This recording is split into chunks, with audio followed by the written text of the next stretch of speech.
que veamos la pauta, veamos en qué nos equivocamos, en qué la chuntamos. ¿Ok? Pero en general hubo de todo. Es como lo regular en una primera prueba, entonces... Ahora sí me di cuenta en la respuesta que había harto falta de estudio, ¿sí? ¿Ya? Entonces, eso al menos se soluciona estudiando más. ¿Ya? Lo que vamos a ver hoy día, entonces, como ya cerramos el capítulo de glóbulos rojos, y ya hemos hecho ejercicio al respecto, y ya más o menos estamos tomándole la mano a eso. Ahora seguimos con el hemograma y vamos a ver el capítulo de leucocitos. En la primera clase comentábamos que el análisis de los leucocitos es un poco más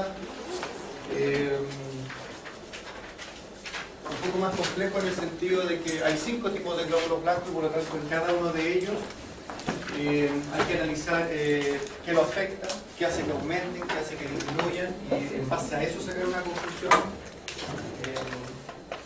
junto con la serie roja. En todo caso, después que veamos el tema de glóbulos blancos y hagamos después en el laboratorio ejercicio, yo creo que se van a dar cuenta de que los glóbulos blancos son más sencillos que los rojos. ¿Ya? Lo importante es que ahora puedo tener más información para poder llegar a algún prediagnóstico o alguna conclusión del caso un poco más complejo.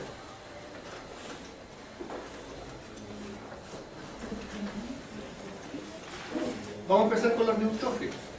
Pero para poder entender por qué se altera el número de neutrófilos, tenemos que recordar lo siguiente.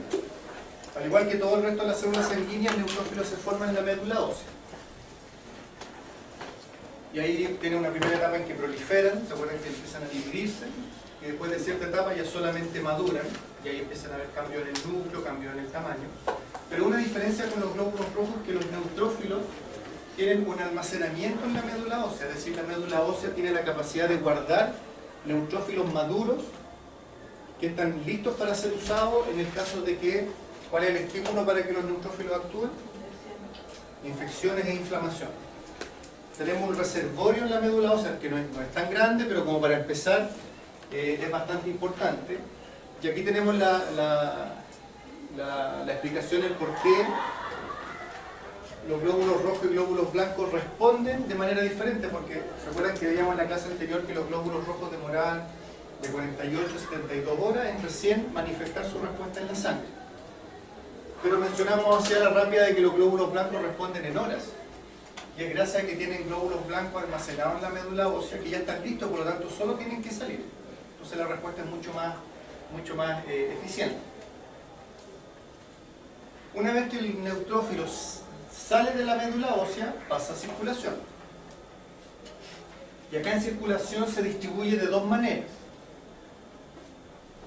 Lo que llamamos el pool circulante, que son todos los neutrófilos que están dentro del flujo sanguíneo, que es lo que uno esperaría en realidad.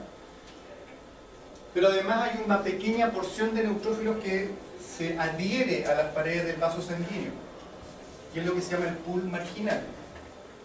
No va en el centro del flujo sanguíneo, sino que va adherido a las paredes. No es que estén pegadas y estén inmóviles. Van circulando, pero muy lentamente, como que fueran rodando por las paredes del vaso sanguíneo. Ese es el pool marginal, que claramente es mucho menos abundante que el circulante. ¿Por qué es importante conocer este detalle? Porque cuando ustedes toman una muestra de sangre y analizan el conteo de neutrófilos, ustedes solo pueden contar el pool circulante. Porque los neutrófilos que están pegados a las paredes están pegados, no van a salir por la jeringa para poder contar. ¿Ok? En una muestra de sangre entonces solo se cuenta el pool circulante.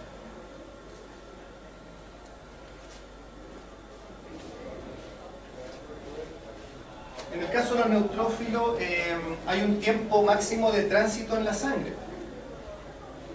¿A qué me refiero? Que los neutrófilos luego de, esto es como un promedio, pero entre 16 a 24 horas, el neutrófilo sí o sí va a pasar a los tejidos. Tiene un tiempo máximo. No está eternamente circulando hasta que sea necesario su acción. 16 a 24 horas aproximadamente.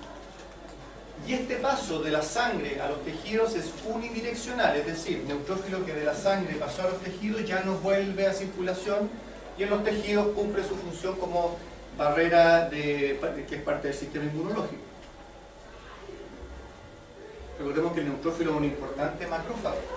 No tiene un gran poder fagocítico, pero sí se compensa en términos de volumen. Recuerden que los neutrófilos son el 70% de los glóbulos blancos. ¿Ven? Bueno, claramente desde el pool circulante pasan a los tejidos. Por lo tanto, un neutrófilo que está en el pool marginal primero debe pasar al circulante y luego salir a los tejidos. ¿Ya? Ahora que hablemos de los neutrófilos, vamos a entender cuál es la dinámica que se produce entre todos estos compartimentos que hacen que uno en un hemograma vea diferencias de números. ¿Okay? Recordando esto como en general. Lo primero que vamos a ver entonces es el aumento de los neutrófilos, y eso se llama neutrofilia. Neutrofilia entonces se define como el aumento del número de neutrófilos por sobre los valores normales para la especie.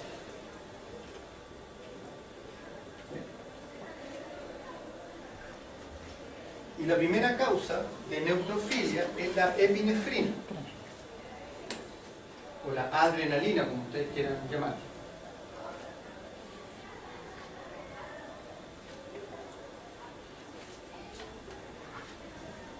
¿Por qué la epinefrina produce neutrofilia? Porque el efecto que tiene la adrenalina sobre los neutrófilos es que hace que pasen neutrófilos desde el pool marginal al pool circulante. Ese es todo el efecto que tiene. Y por lo tanto, si recuerden que en el hemograma, como yo solo puedo contar el circulante, si yo tomo la muestra justo en el momento en que hubo liberación de adrenalina y del pool marginal un gran volumen de neutrófilos se liberó hacia el circulante, y yo tomo la muestra y los cuento, me voy a encontrar con que están aumentados. ¿Pero no hace pasar ninguna rápida? Sí, 10 minutos, 15 minutos.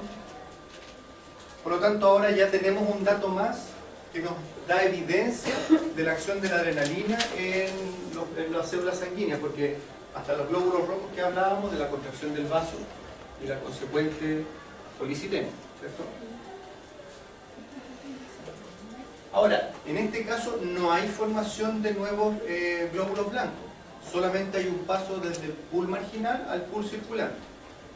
El animal se tranquiliza, los niveles de adrenalina descienden y nuevamente estos neutrófilos vuelven a unirse al pool marginal y los conteos vuelven a los rangos normales.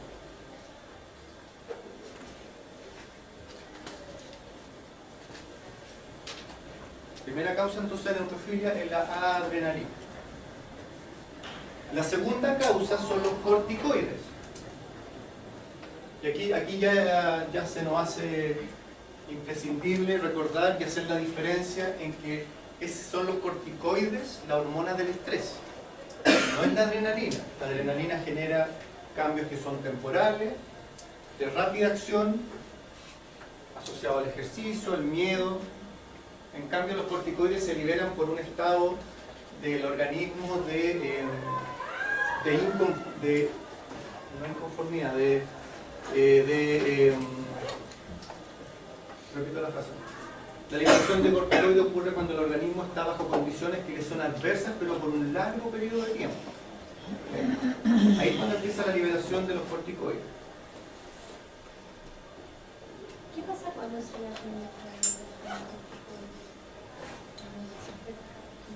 ¿Ya en qué sentido? ¿Qué Yo ocurre?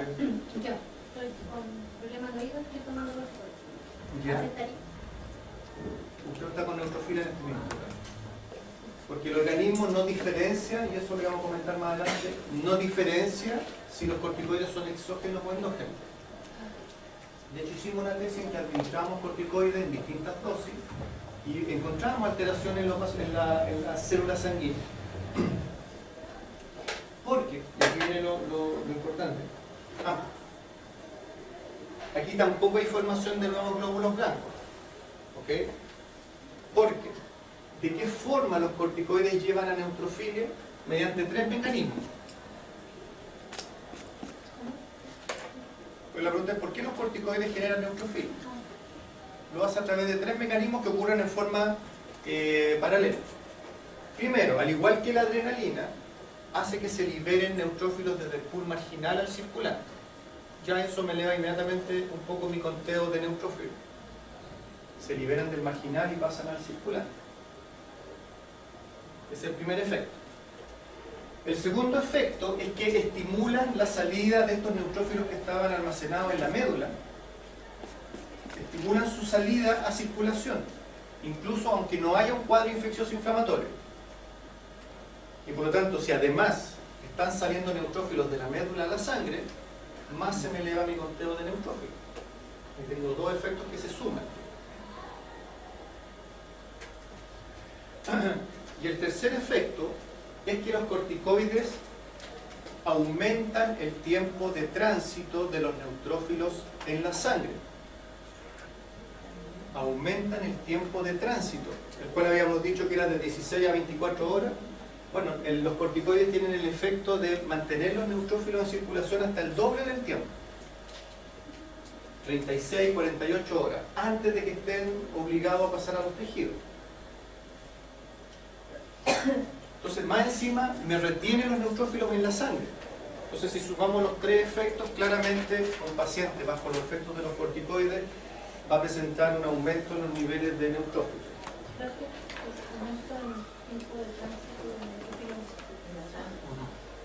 Que habíamos dicho que era de 16 a 24 horas lo normal, aquí se duplica. Pero insisto, en estos, si consideramos estos tres mecanismos, ¿hay formación de nuevos glóbulos blancos? No. Solo de la médula pasaron los que ya estaban hechos, no estamos haciendo nada nuevo. Se están liberando los del marginal al circulante y más encima estoy reteniendo los neutrófilos en la sangre. ¿Okay? Por lo tanto, la pregunta es, bueno, pero si ambas neutrofilias tienen como las mismas características, ¿cómo yo las diferencio en un hemograma? La verdad es que es bastante fácil porque los corticoides generan manifestaciones en la sangre que son muy características. Y la primera de esas manifestaciones es lo que vamos a llamar la dupla del estrés. Y la dupla del estrés es cuando en el hemograma encuentro eosinopenia, y eosinopenia lo definimos como perfecto, baja en el número de eosinófilos junto a una linfopenia que claramente es una baja en la cantidad de linfocitos.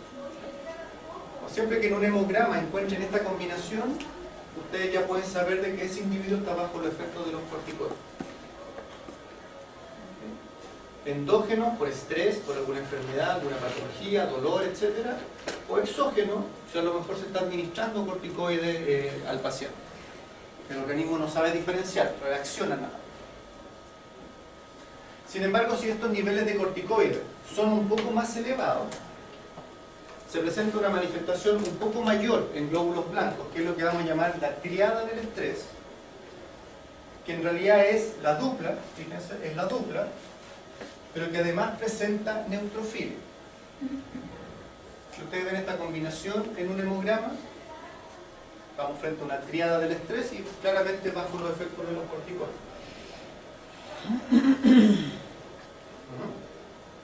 Sí, la triada es la dupla más neutrofilia. ¿Sí? ¿Qué no le pasa? No.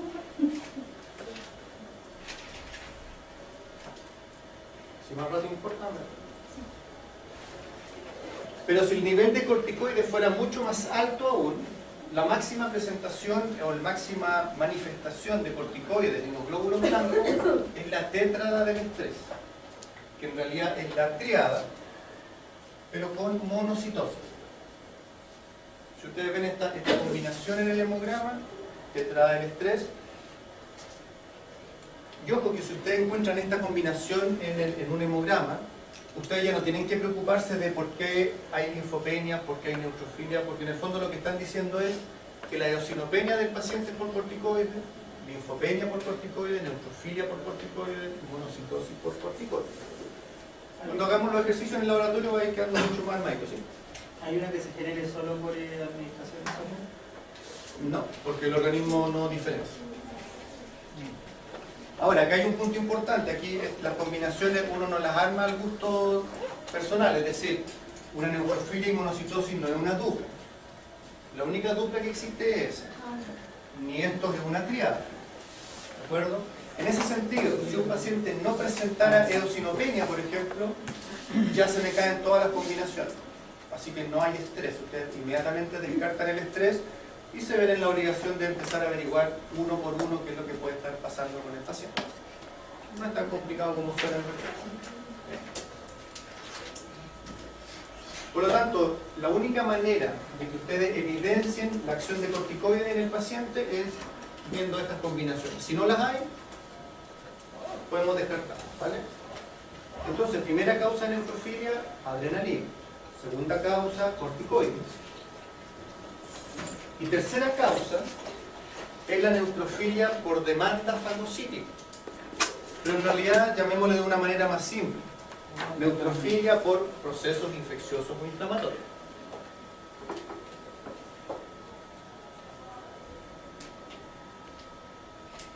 ¿Cómo dijo el profesor? Neutrofilia por PI. Por PI. Por proceso infeccioso inflamatorio, sí. Y aquí yo creo que además está la pregunta. ¿Habrá formación de nuevos glóbulos blancos en este caso? Sí, porque el estímulo para que se formen son precisamente los procesos infecciosos inflamatorios. Entonces ahí tenemos la primera gran diferencia entre las dos primeras clases de neutrofilia y la tercera. En las dos primeras no había formación de nuevos glóbulos blancos. Sin embargo, la clave es preguntarse, bueno, pero ¿cómo yo sé en los glóbulos blancos si hay o no formación de nuevas células? Pero es que es un hemograma, es un papel con números. ¿Dónde debiera yo mirar? Me pareció a los rojos. ¿Aumento de? ¿Cómo mirábamos los glóbulos rojos si había respuesta medular? La célula inmadura. ¿Y en los blancos cómo se llama la célula inmadura? Baciliforme. Exacto, yo lo que tengo que hacer es mirar el conteo de baciliformes en serie blanca. Como dijimos en la primera clase, siempre hay una pequeña cantidad de baciliformes, por lo tanto, lo que a nosotros nos va a indicar que hay respuesta medular en serie blanca es el aumento de los baciliformes.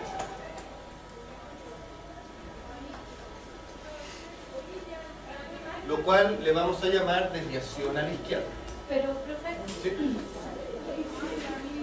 si la médula igual que otra tiene un desarrollo de la célula Madura. ¿no debería ser tanto eso de baciliforme o el hecho de que ya no hay? Lo que pasa es que ese reservorio de médula ósea actúa a las primeras horas del cuadro, antes que tú siquiera te des cuenta que hay signos en el paciente. O sea, al momento en que tú ya le estás tomando una muestra de sangre, se agotó esta reserva. Ya la médula está empezando a formar nuevas células.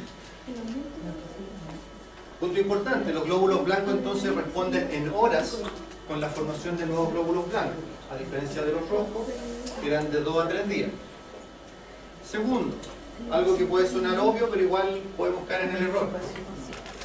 Que yo tenga respuesta medular en serie roja, tenga reticulocitos elevados y todo eso, no significa que la haya en serie blanca, ni viceversa, porque los estímulos son diferentes. Arriba lo que molesta es la hipoxia, acá son los cuadros infecciosos inflamatorios. Entonces, aunque la médula ósea es la misma, las respuestas son totalmente independientes. Así que en cada uno tengo que chequear, ¿están aumentados los reticulocitos, sí o no? ¿Están aumentados los baciliformes, sí o no? Entonces el aumento de baciliforme, que no es la basofilia, es la desviación a la izquierda, hay que clasificarlo. Porque en la serie blanca no basta con saber que hay respuesta medular, sino que yo necesito saber si esa respuesta medular es adecuada o no.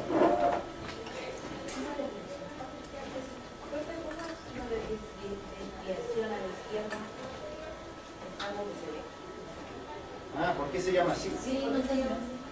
Ah, qué buena pregunta. ¿Alguien se le ocurre por qué se llama así? ¿O alguien sabe? ¿Por qué se llamará así? Porque nada que ver en realidad.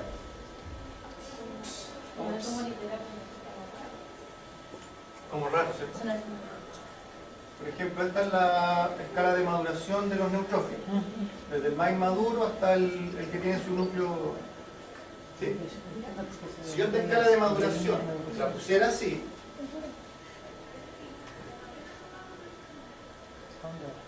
¿sí? En que tengo aquí mi neutrófilo maduro y mi neutrófilo muy inmaduro, del momento, aquí tenemos separación de médula y sangre, del momento que empiezan a aparecer más células inmaduras en la sangre, me estoy corriendo hacia la izquierda en la línea de maduración.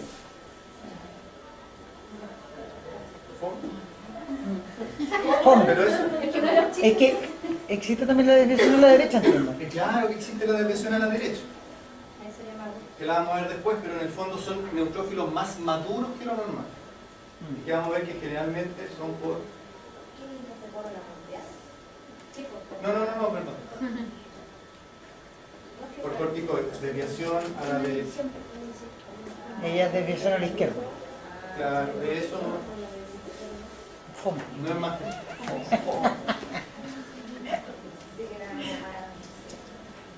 Algo más trascendente. Un antes y un después. No Si es. fueron los leucocitos. Pero en realidad más que el nombre, lo importante es clasificar esta respuesta medular. Y la desviación a la izquierda, siempre que ustedes la encuentren, hay que colocarle dos apellidos. El primer apellido tiene que ver con la magnitud, es decir, con el volumen de células con que está respondiendo la médula en cantidad, y el segundo tiene que ver con la eficiencia con la que está respondiendo. En ese sentido, si ustedes tienen una neutrofilia con aumento solo de baciliformes, la desviación a la izquierda va a ser leve.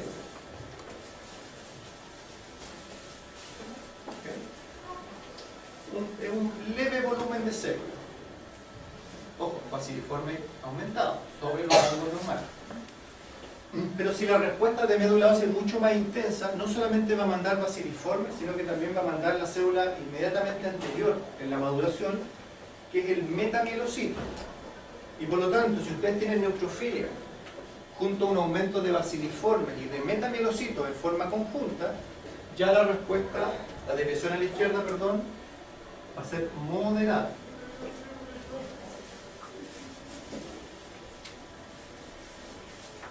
Y bueno, si la respuesta de la médula fuera aún más intensa, es decir, más inmaduros que el metamielocito, puede ser mielocito o incluso más inmaduro todavía, ahí ya la respuesta medular es marcada.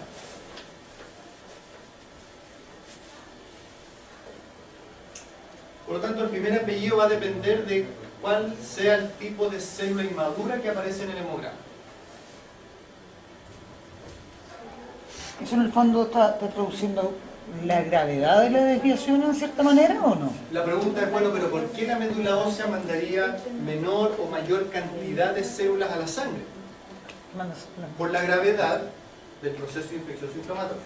Es decir, si tengo marcada quiere decir que tengo un PI más grave. Y cuando hablamos de más grave, ¿a qué se refiere? Generalmente, por ejemplo, las infecciones virales generalizadas no generan respuestas de serie blanca muy manifiestas. ¿Qué es lo que provoca respuestas más marcadas? Los cuadros bacterianos, especialmente los purulentos. Y si son localizados, eso ya es lo peor que puede pasar. Profe, pero Un absceso, una piometra, por ejemplo. ¿qué pasa cuando esa infección ya es crónica? ¿Cómo sería la tratamiento? Siempre, porque siempre tiene que demandar glóbulos blancos, por lo tanto el tiempo de maduración Sí, podría llegar a ser maduro siempre o... sí, es que lo que pasa es que si tomamos en cuenta de que los neutrófilos son las primeras células que están listas para atacar frente a un cuadro infeccioso inflamatorio, podríamos de cierta manera decir de que los neutrófilos atacan la fase aguda de la infección o inflamación, las primeras horas, primeros días. Pero cuando esto pasan los días y el cuadro no se soluciona, entran a trabajar otro tipo de glóbulos blancos. Se tiene una función mucho más especializada que son los linfocitos. Por lo tanto, cuando los cuadros se hacen crónicos, los neutrófilos suelen mantenerse en rangos no muy altos, pero los linfocitos son los que se disparan. Y lo vamos a ver cuando veamos los linfocitos. ¿Ya?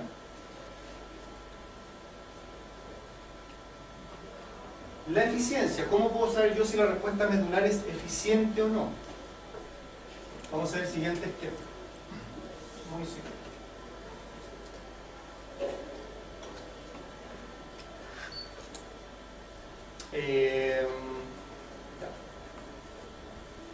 Esta va a ser la médula ósea, la sangre, los tejidos. Sabemos que las células pasan de aquí a acá y luego de aquí a acá, ¿sí? Lo explicamos al principio. Pongámonos el caso, la médula ósea produce 100. Esto solamente para que ejemplifiquen. ¿Ok? Y tengo en los tejidos un foco infeccioso que me gasta 50. ¿Les parece una buena respuesta de médula ósea? Sí, porque solo necesito 50, pero me está mandando 100. ¿Qué pasa con los otros 50? Y por lo tanto no es raro que haya un aumento de neutrófilos en la sangre cuando hay cuadros infecciosos inflamatorios. Pero son cuadros infecciosos inflamatorios en que el organismo puede combatirlo por su propia... puede combatirlo, digamos. Pero pongámonos en el otro caso. Médula ósea produce 100. Esto del medio era para médula sangre. Pero ahora tengo un cuadro infeccioso inflamatorio, hablábamos recién, un absceso, por ejemplo, que genera una alta demanda, de ahí viene el nombre, demanda fagocítica, es la necesidad de células fagocíticas, que es lo mismo que tener un cuadro infeccioso inflamatorio. Porque tengo la oferta de la médula versus la demanda de los tejidos, oferta y demanda. La médula produce 100, como alguien dijo por ahí, hay un nivel de producción que se puede elevar un poco, pero finalmente no se va a superar. Pero si tengo un tremendo foco infeccioso, purulento, localizado, bacteriano, que me gasta 200, ¿qué les parece esa respuesta medular? Ineficiente, ¿cierto? Y es tan ineficiente que además los neutrófilos que hayan en la sangre seguramente van a pasar a los tejidos también. Y si yo cuento los neutrófilos en la sangre, ¿con qué nos iremos a encontrar? Cero es muy drástico, pero bajo. ¿Sí? En cambio aquí, como tengo un exceso, neutrófilos altos. Pero el punto importante es que la respuesta sea ineficiente, es porque la médula no está funcionando adecuadamente. Pero profe, ¿puede ser que el sangre esté retenido en la médula? Es que no se pueden retener porque fisiológicamente tienen un tiempo de tránsito. Por lo tanto, tienen que pasar a los tejidos. Lo que más me podría retener son los corticoides. De ahí que los corticoides es una de las razones por las cuales los corticoides tienen un efecto inmunosupresor, que afectan la respuesta inmune. A lo que voy entonces es que cuando la respuesta es ineficiente, no es un problema de la médula ósea. Es que el cuadro infeccioso es demasiado severo para la oferta medular.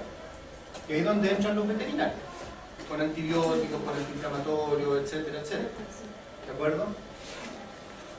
Ahora, alguien por ahí dijo, depende, o algo así. Claro, a veces la médula puede fallar, pero lo primero que se manifestaría es que no habría desviación a la izquierda.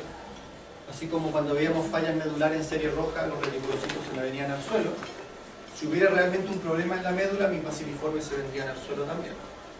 Del momento que hay respuesta medular, ya la culpa no es de la médula. Si la respuesta no sirve es porque el cuadro es demasiado severo, ¿vale? Por lo tanto, ¿cómo yo puedo saber, estamos en el segundo apellido de la desviación a la izquierda, si la respuesta medular es eficiente o no? Mirando este cuadro. ¿Dónde se genera la gran diferencia? Bueno, nosotros estamos trabajando con hemograma, así que hay que mirarlo en la sangre, no podemos mirar en otro lado. ¿Pero qué mirarían?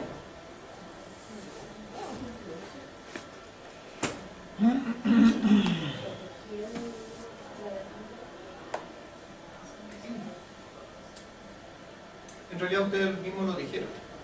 Si yo tengo una desviación a la izquierda con exceso de neutrófilo, la respuesta es eficiente, porque estoy gastando menos de lo que la médula me manda, me sobran neutrófilos. Entonces, cuando hay neutrofilia asociada a la desviación a la izquierda, mi respuesta medular, mi desviación a la izquierda, es regenerativa o eficiente, si quieren llamarle también, adecuada. Veo el número de neutrófilos. Neutrófilos altos es la mejor respuesta que puede haber desde serie blanca.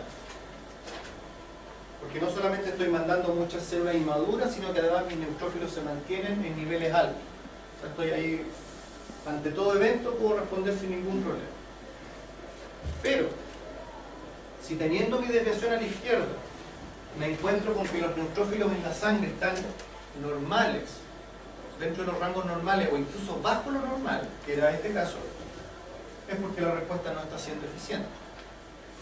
Y ahí hablamos de una desviación a la izquierda degenerativa o ineficiente, inadecuada, el término que ustedes prefieren.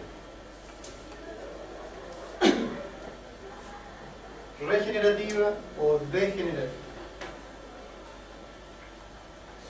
Entonces, en serie blanca es muy importante saber cómo es la respuesta medular, porque me habla también un poco del pronóstico. Si tengo una respuesta medular ineficiente, no puedo confiarme en que el organismo por sí solo va a poder solucionar el problema. Si están normales, ¿Están normales o neutropenias? Normales o bajos no es una buena respuesta. y Sí. ambas son degenerativas. Ambas son degenerativas, sí. Obviamente que estén normales no es tan malo como que estén bajos, pero no es la respuesta ideal.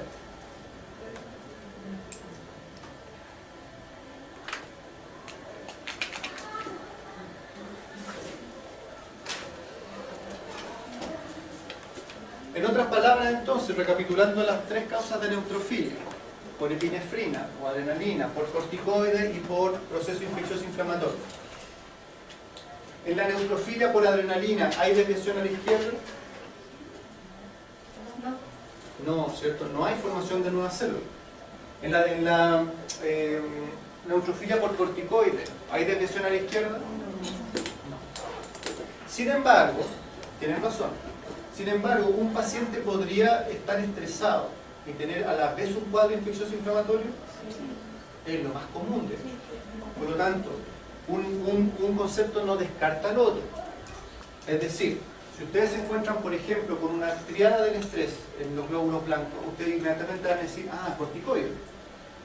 Pero si además tiene desviación a la izquierda, bueno, también tiene un proceso infeccioso inflamatorio. Lo que quisimos decir es que la neutrofilia solo por corticoides no debiera presentar desviación a la izquierda. Si fuera solo el estrés el problema. Pero generalmente el estrés se produce porque algo le está pasando al paciente. ¿Ya? Ahí cuando hagamos los ejercicios vamos a ir aclarando. Me perdí. Estamos, se supone que en neutrofilia es un aumento de neutrófilos, Sí. pero en la desviación a la izquierda, en la degenerativa tengo una neutropenia, Sí, que es disminución de los neutrófilos. Entonces Exacto. sí, es que me hizo hicimos, cortocircuito. hicimos un pequeño paréntesis de cómo colocarle los apellidos a la desviación a la izquierda. ¿Ya? Pero estamos en las neutrofilias. Ya, ¿por qué? Para que inmediatamente salte de la duda. Porque si vemos las causas de neutropenia, los cuadros infecciosos e inflamatorios también provocan neutropenia. Ok. ¿Cuál es la diferencia para que un proceso infeccioso inflamatorio provoque neutrofilia o neutropenia? Es la gravedad del cuadro. Porque si el cuadro es más o menos, neutrofilia, el organismo se las puede arreglar. Si es muy severo, caemos en la neutropenia. ¿Ya? Va de la mano de respuestas eficientes o ineficientes, pero recuerda, la respuesta es eficiente o ineficiente no por culpa de la médula, es por la gravedad del cuadro infeccioso. Entonces, como saltamos a la neutropenia inmediatamente, la neutropenia se define como la disminución en el número de neutrófilos, y solo hay dos causas, que son las más comunes y las más frecuentes. Uno, proceso infeccioso inflamatorio.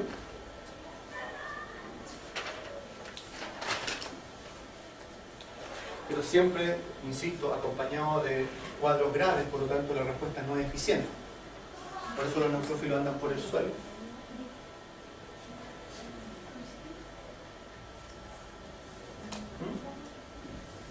No, no importa tampoco. Es que no escuché lo que dijo.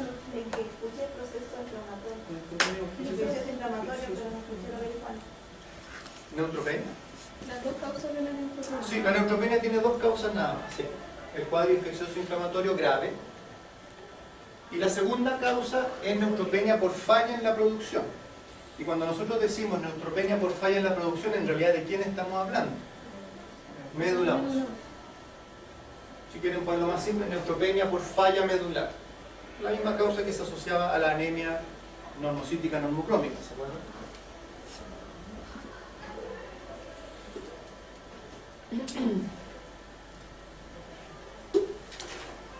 La pregunta clave es, si yo me encuentro con una neutropenia en un hemograma, ¿cómo lo diferencio?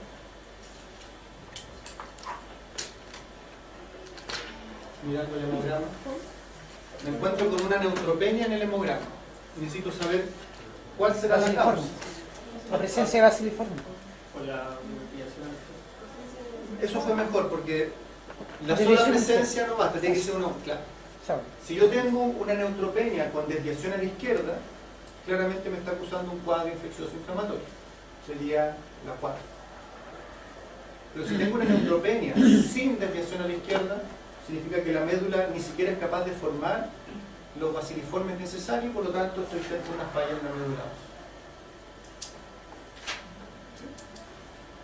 ¿Cuadra? Recuerden que un poco aquí la gracia para desarrollar los hemogramas es, si pasa esto, ¿qué debiera alterarse? Y ahí busco. Ah, mira, no está lo que yo ando buscando, entonces no es nada. Si no hay desviación a la izquierda, no puede haber respuesta medular. ¿De acuerdo? Entonces, neutropenia solo dos causas. Falla medular o cuadro infeccioso inflamatorio.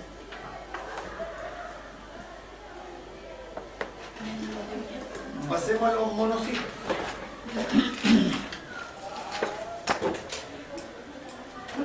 Recordemos que los monocitos son glóbulos blancos con alto poder fagocítico, que no se encuentran en tan alta cantidad como los neutrófilos, pero lo más relevante de ellos es que son los precursores de los macrófagos.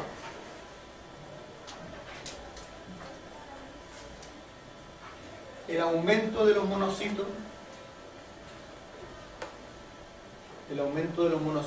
sobre el rango normal en la monocitosis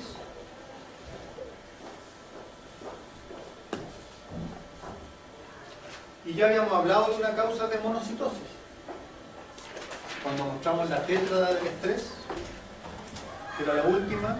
Por lo tanto, la monocitosis también puede ser producida por corticoides. Primera causa de monocitosis, corticoides. Y recuerden que los corticoides, ¿cómo lo identifico? Viendo dupla, triada, tétrada, no hay nada más. En otras palabras, para que yo pueda decir de que hay monocitosis por corticoides, tengo que tener una tétrada del estrés, porque no está ni en la dupla, no está ni en la triada. Monocitosis por corticoide tiene que estar necesariamente asociado a una tétrada del estrés. Si no hay una tétrada del estrés, olvídense de la monocitosis por corticoide. Y por lo tanto, la única alternativa que me queda es un proceso infeccioso inflamatorio. ¿Y cómo puedo confirmarlo? Desviación a la izquierda. Exacto. Monocitosis junto a desviación a la izquierda. Por proceso infeccioso inflamatorio. Son solo dos. Exacto.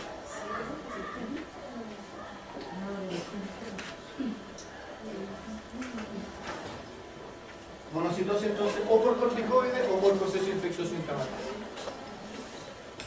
Por otro lado, la disminución de los monocitos, ¿cómo se denomina? Monocitopenia. Y en general es muy poco frecuente, muy poco frecuente.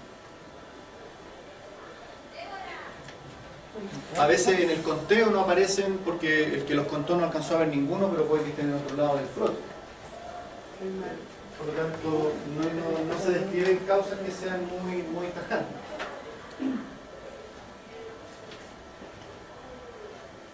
Tal vez la única causa que podríamos asociar es fallas medulares también. Pero nunca vayan a diagnosticar una falla medular porque los monocitos están bajos. No, sugiere, hace que mire otros valores, ¿cierto? Pero la monocitopenia en general no es de mucha utilidad.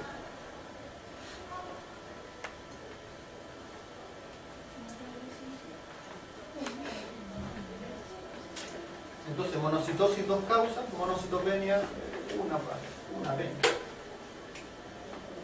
Eosinófilos. Los eosinófilos son células que son muy poco abundantes en circulación. Muy baja cantidad. El 5% podría ser con suerte.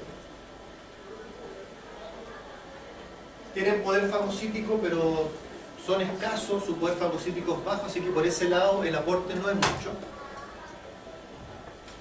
El mayor aporte de los eosinófilos está por el lado de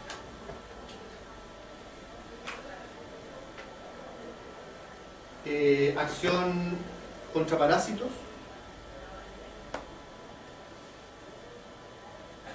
pero principalmente parásitos internos. Ya no es que con cualquier parasitosis aumenten, es decir, pulgas, garrapatas, no hace que los eosinófilos aumenten.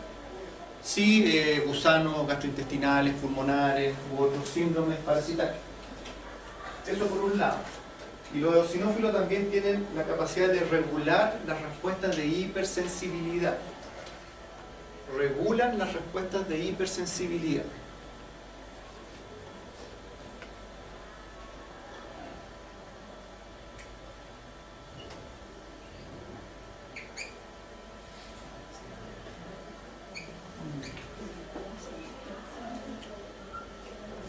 Recuerden que las respuestas de hipersensibilidad estaban dadas por la degranulación masiva de las células cebadas o mastocitos en contacto con inmunoglobulinas E.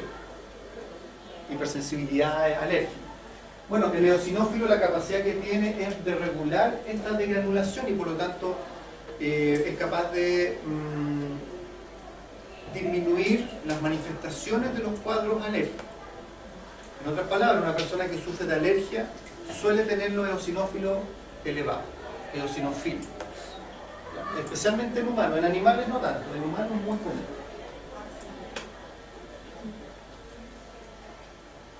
Entonces, sabiendo esto, las principales causas de eosinofilia, es decir, el aumento en el número de eosinófilos,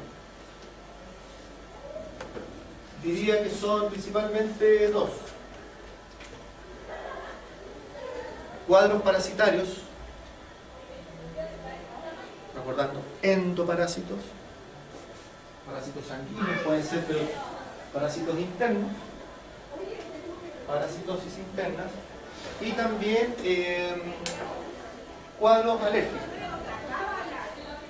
cuadros de hipersensibilidad. Son las dos principales causas por las cuales aumentan los eosinófilos.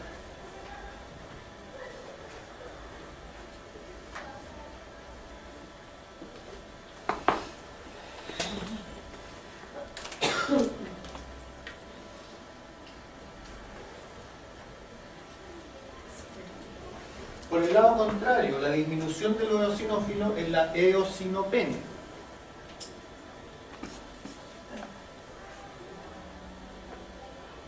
Disminución en el número de neutrófilos, de eosinófilos, eosinopenia.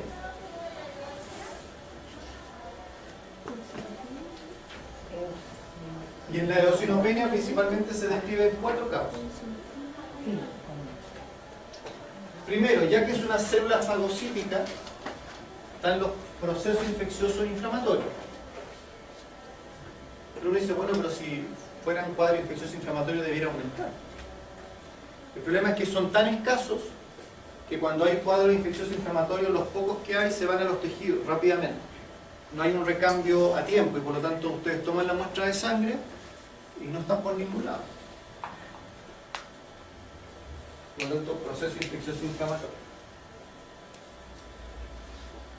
Segunda causa ya la habíamos visto, porque la eosinopenia estaba tanto en la dupla como en la triada como en la tétrada, por lo tanto los corticoides es otra causa de eosinopenia.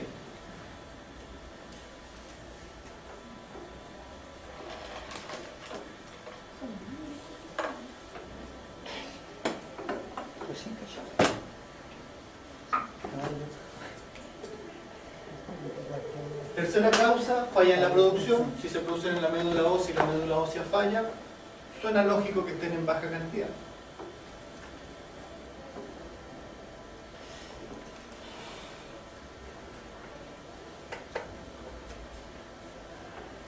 Y por último, los corticoides se describen que son característico de los caballos fina sangre de carrera, una característica propia de la raza. No es común en los equinos, es común en los fina sangre de carrera. Sin embargo, ojo con esto, para que ustedes piensen o sospechen de que una eosinofenia se debe a que el caballo es precisamente de esta raza, es porque tienen un hemograma completamente normal y solo están los eosinófilos bajos. Solo en ese caso, aunque diga arriba que es un caballo fina sangre de carrera, solo en ese caso sospechen de que se atribuye a la raza esta alteración. Es decir, siempre va a ser la última alternativa. ¿Ok? Lo más común es que sea o por corticoide o por proceso infeccioso inflamatorio. Son las causas más comunes de eosinófilos. Los basófilos. No confundir con los baciliformes. Los basófilos. Los basófilos sí que son muy escasos en circulación. Prácticamente ni se ven. De hecho, dentro del rango normal en un hemograma es normal que haya 0.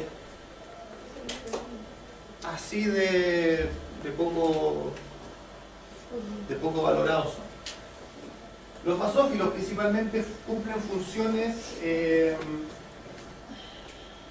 según la célula que había dibujado acá, que era esta célula llena de gránulos que eran ricos en mediadores de la inflamación.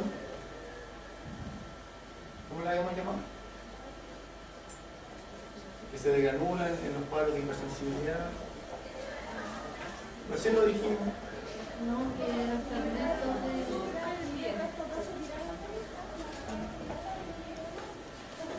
Una plaqueta, ¿no? Claro, mastocito o célula cebada.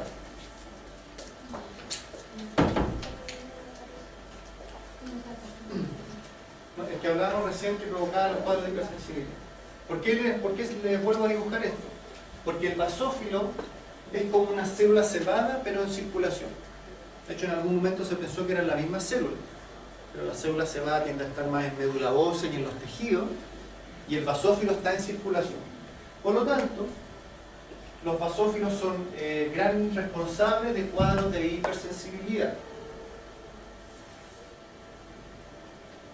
Porque cuando el basófilo toma contacto con la inmunoglobulina E, se degranula igual que una célula cebada y genera cuadros de hipersensibilidad.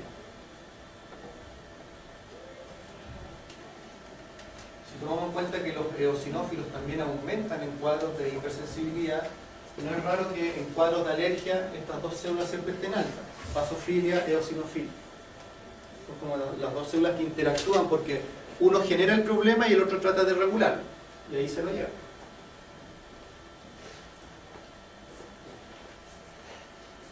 Entonces, una de las funciones del basófilo es actuar en los cuadros de hipersensibilidad.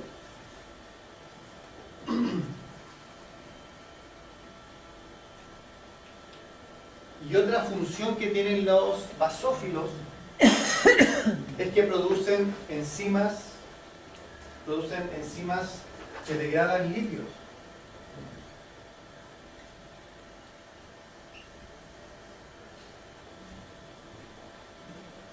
Que ayudan especialmente en los casos en que hay altos niveles de lípidos en la sangre, después de haber comido, por ejemplo. Hay una hiperlipidemia y por lo tanto los basófilos comienzan a liberar lipasas que degradan estos lípidos, los convierten en ácido graso y esto empieza a entrar a las células. Por lo tanto, la basofilia, insisto, no era aumento de baciliforme, de basófilo, aparece en cuadros de hiperlipemia, por lo que acabamos de comentar, y en cuadros de hipersensibilidad.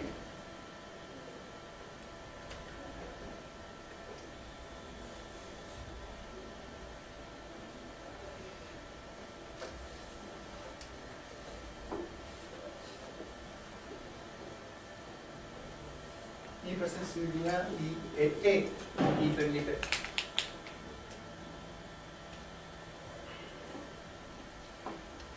Bueno, y decíamos que son tan escasos que como se considera normal que no haya, la vasopenia no se describe. Vasopenia no se describe.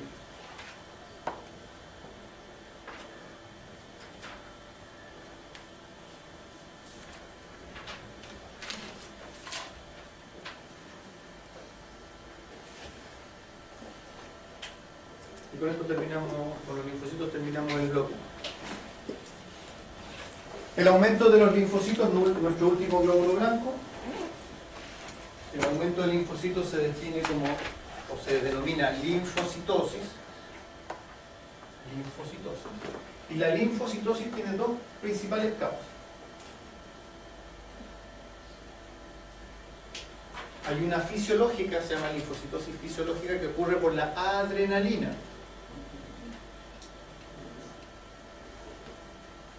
Pero solo en el caballo y en el felino. Son especies que son más excitables, más nerviosas. En ellos se describe un aumento de linfocitos por la acción de la adrenalina. ¿Tendrá desviación a la izquierda esta linfocitosis? Sí, ¿por qué? No, ¿por qué?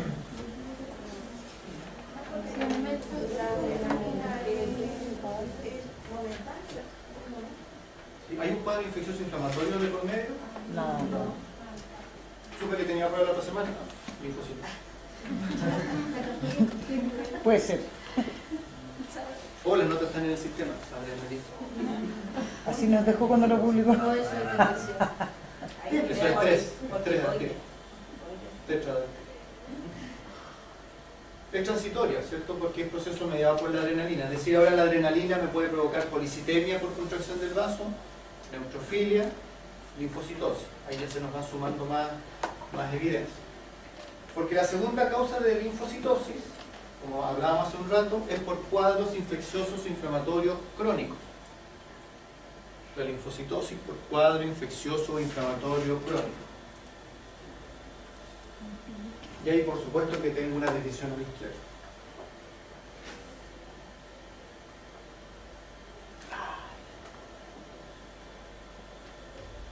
Y si miráramos los glóbulos rojos, ¿con qué nos debiéramos encontrar?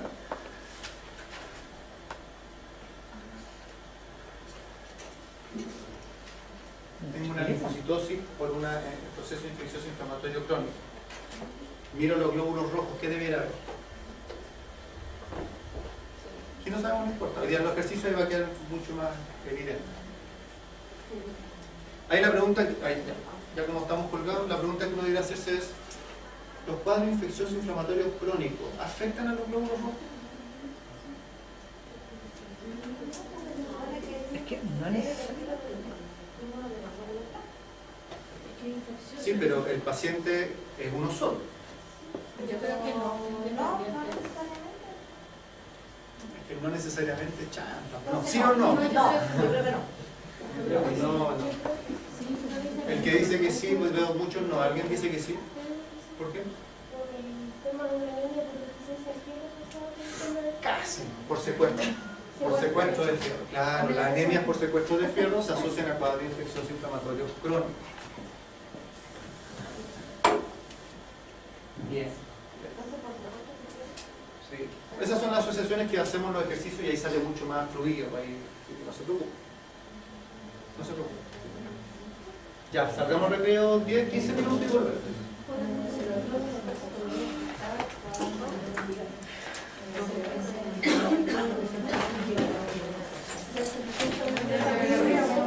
Ah, pero me faltó algo, perdón. Y la linfopenia. Sí.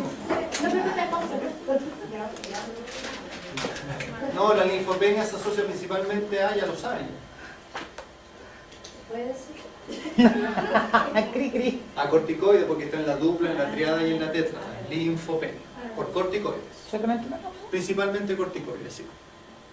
Ahora sí.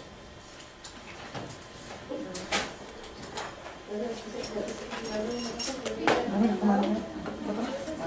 Murió la-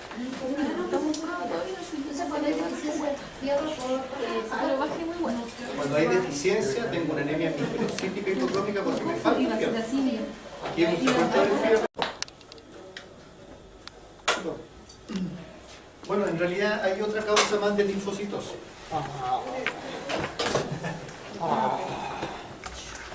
Que tiende a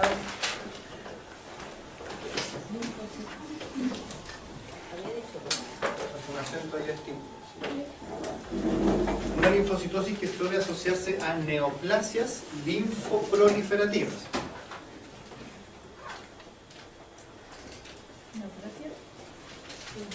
Linfoproliferativas.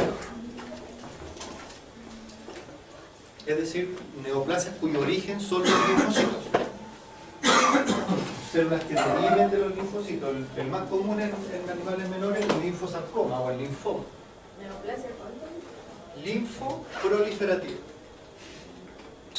Así como hablábamos antes de las mieloproliferativas, cuyo origen era la médula ósea, las linfoproliferativas tienen su origen en alguna línea, alguna etapa celular de la maduración del linfocito.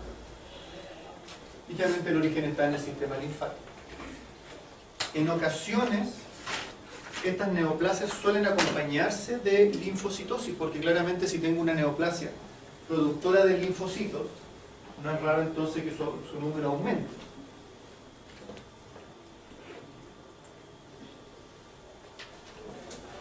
Sin embargo, hay que recordar de que hablamos en las primeras clases de que los linfocitos se mueven de una manera diferente en el organismo.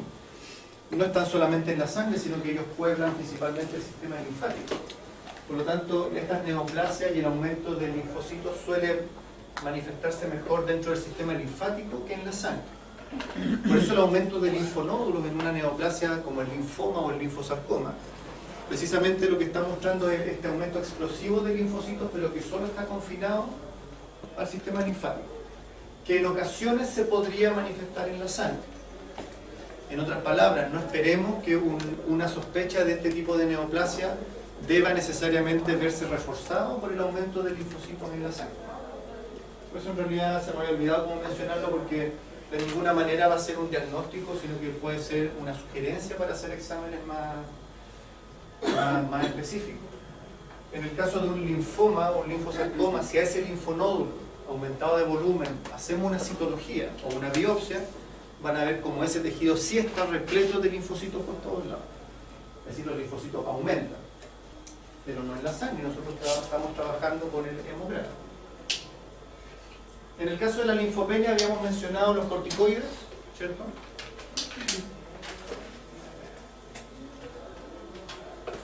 Asociado principalmente a estrés, pero también puede asociarse a pérdida de linfa por ruptura u obstrucción de vasos linfáticos, pero claramente es una causa mucho menos frecuente, mucho menos frecuente.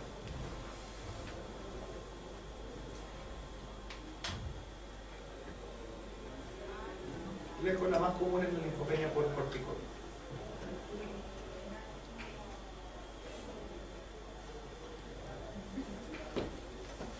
Todo lo que hemos conversado entonces tiene que ver con los cambios en la cantidad de los glóbulos blancos, porque aumenta la cantidad, porque disminuye la cantidad cada uno de los leucocitos. Sin embargo, al igual que en los glóbulos rojos, también pueden aparecer alteraciones morfológicas de los glóbulos blancos, y eso es lo que las vamos a dividir principalmente en cambios morfológicos del citoplasma y cambios morfológicos del núcleo. Aquí, aparte de que se altere la cantidad, vemos cambios morfológicos. Generalmente estos cambios tóxicos, que también se les llama toxemia o cambios tóxicos de los neutrófilos, se asocian a cuadros infecciosos o inflamatorios. Es un punto importante. Estos cambios que vamos a ver, cambios morfológicos del citoplasma o también llamados cambios tóxicos, se asocian a cuadros más que inflamatorios, en realidad infecciosos, bacterianos. No solo por la presencia de microorganismos, sino que por las toxinas bacterianas que estos pueden liberar. O sea, desde ya, cualquier cambio tóxico que ustedes vean en un hemograma, para ustedes es sinónimo de cuadro infeccioso inflamatorio.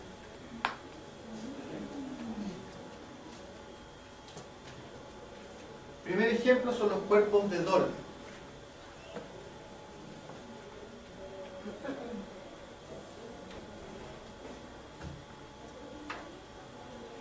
Si recordamos el neutrófilo, aquí claramente vemos glóbulos rojos, vemos una plaqueta por ahí chiquitita, Y vemos un neutrófilo que tiene su núcleo lobulado, como es característico, pero posee estructuras que no son los típicos gránulos que debiera tener un neutrófilo, sino que son estructuras de un color muy similar al núcleo.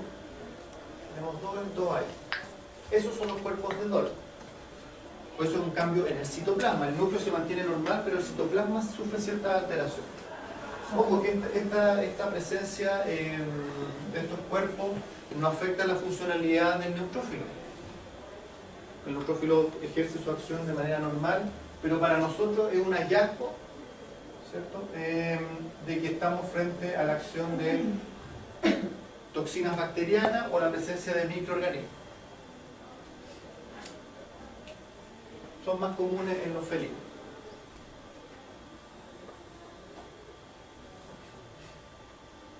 ¿Okay? Primer ejemplo, entonces, cuerpos de Dol.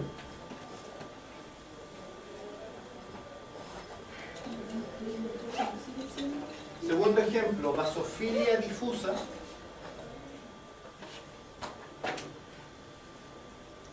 Pasamos con la basofilia difusa. Cuando una estructura celular se denomina basófila es porque al tener contacto con la adhesión se tiñe de un color púrpura casi negro, muy oscuro. Por lo tanto, si recordamos que el citoplasma de un neutrófilo es rosado, muy pálido, claramente aquí estamos viendo un neutrófilo cuyo citoplasma ha tomado una coloración más basófila. Y eso es signo de toxemia bacteriana. ¿De qué nos ayuda en este caso? Es que generalmente aparecen en infecciones bacterianas más severas.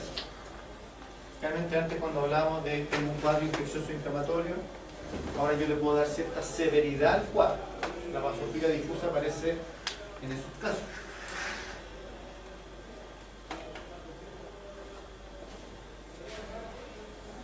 Otro ejemplo de cambio tóxico es la vacuolización del citoplasma.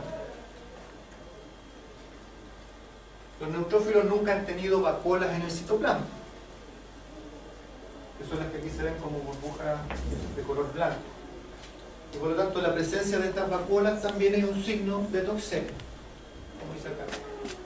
Aparecen infecciones bacterianas más severas.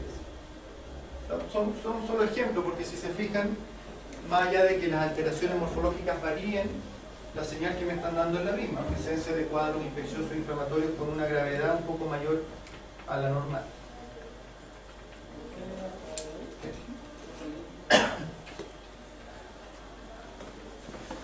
Granulaciones tóxicas, muy poco frecuente, pero aparecen gránulos de colores anormales en el citoplasma que también son signos de toxicidad. Y también neutrófilos gigantes. Los últimos dos sin imágenes porque en realidad son prácticamente muy poco frecuentes. Lejos los más comunes son los cuerpos de Dol, principalmente. Si alguien ha visto un hemograma o ha leído, generalmente el hemograma lo único que entrega es signos de toxicidad o toxemia, no entrega más que eso. Y para eso usted, ya insisto, es sinónimo de cuadro infeccioso inflamatorio, pero con una severidad un poco mayor. Y seguramente si ven los baciliformes van a ver desviación a la izquierda, ¿sí?, todos los signos que ya hemos visto que se asocian a los cuadros infecciosos inflamatorios. Entonces los cambios tóxicos son alteraciones del citoplasma, porque por otro lado también pueden aparecer alteraciones en el núcleo. Y ahí la principal alteración del núcleo de los neutrófilos es la hipersegmentación, porque sabemos que el núcleo de por sí ya es segmentado.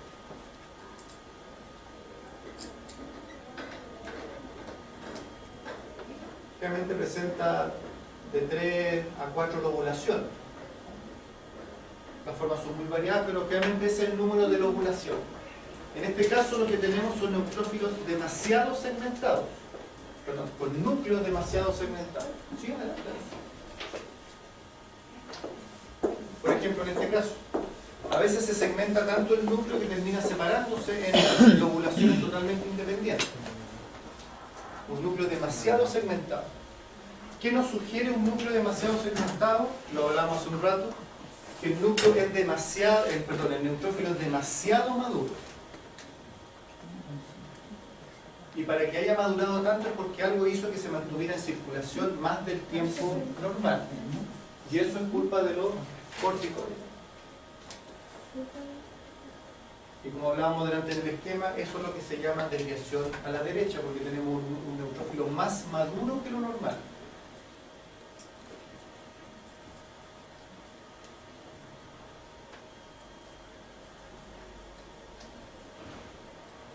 Se asocia principalmente a corticoides o a cuadros de estrés prolongado. O como dice ahí, corticoterapia. El organismo no diferencia, por lo tanto, la presencia de corticoides exógenos o endógenos va a generar el mismo efecto.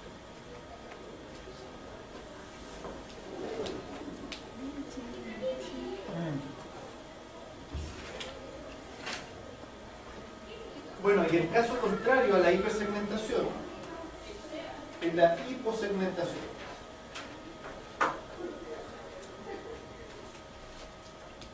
También llamado el síndrome de Pellier-Hughes, que en realidad no tiene mayor significancia clínica, sino que es un hallazgo hematológico, que es un neutrófilo en que el núcleo prácticamente no se segmentó. Es una hiposegmentación. Pero el neutrófilo es funcional, ¿de acuerdo? Y por lo tanto clínicamente no tiene mayor importancia.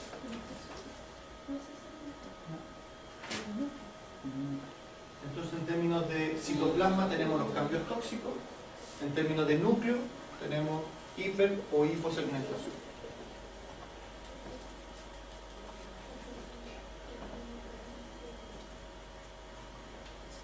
Tenemos el neutrófilo hiposegmentado. ¿Qué? ¿Duda de consulta? ¿No? Vamos parejito. Ya. Muy poco frecuente, pero ¿recuerdan lo que le hacía la deficiencia de vitamina B12 y ácido fólico a los glóbulos rojos? ¿Qué le hacía? Sí, en el fondo lo que ocurría era que había menos divisiones celulares y por lo tanto el tamaño no se reducía tanto.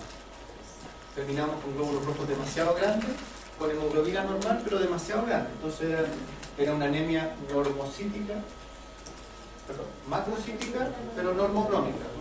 Acá en el caso de los glóbulos blancos, la deficiencia de esta misma vitamina genera neutrófilos de mayor tamaño también, porque las divisiones son menores. Y aquí se nota porque en comparación con los glóbulos rojos son bastante grandes. Un neutrófilo un poquito más grande que un glóbulo rojo. ¿Okay? Esto ya es de origen nutricional, aquí no hay ni cuadros infecciosos inflamatorios ni corticoides, solo de origen nutricional. Okay.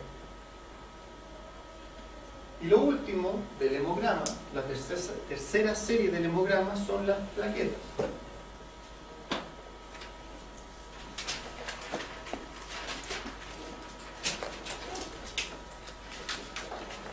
En general, hablemos un poquito más de las plaquetas. Siempre hemos hablado como de manera muy casi peyorativa con las plaquetas, que son fragmentos de células que en realidad tienen funciones muy limitadas.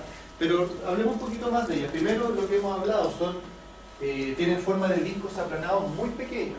Lo hemos visto en los frotis, son muy pequeños en relación a los glóbulos rojos y los glóbulos blancos.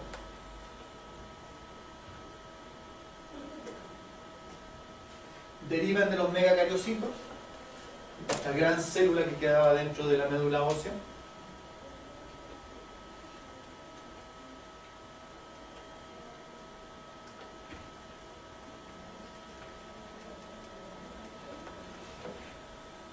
Y no sé si lo habíamos comentado, pero si no, recordemos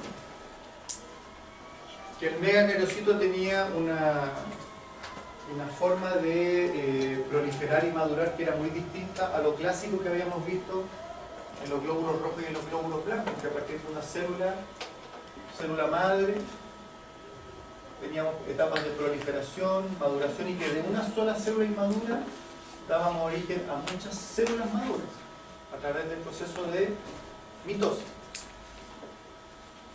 Sin embargo, en el caso de las plaquetas ocurre lo contrario, que es un proceso llamado endomitosis,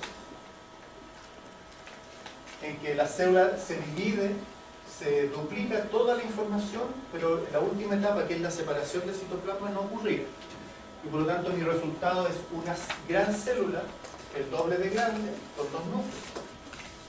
Y que si esta vuelve a sufrir el mismo proceso, es una célula más grande aún, y con, ya en este caso empieza a ser exponencial la cantidad de núcleos, y por eso en el fondo el megacariocyto alcanza ese tamaño con esa cantidad de núcleos. Incluso vimos imágenes que finalmente todos estos núcleos se condensaban en un gran núcleo central, y que de ahí derivaba el nombre de megacariocito. Hay, por ejemplo, en micrografía electrónica tenemos un megacariocyto y las plaquetas que se desprenden de su superficie.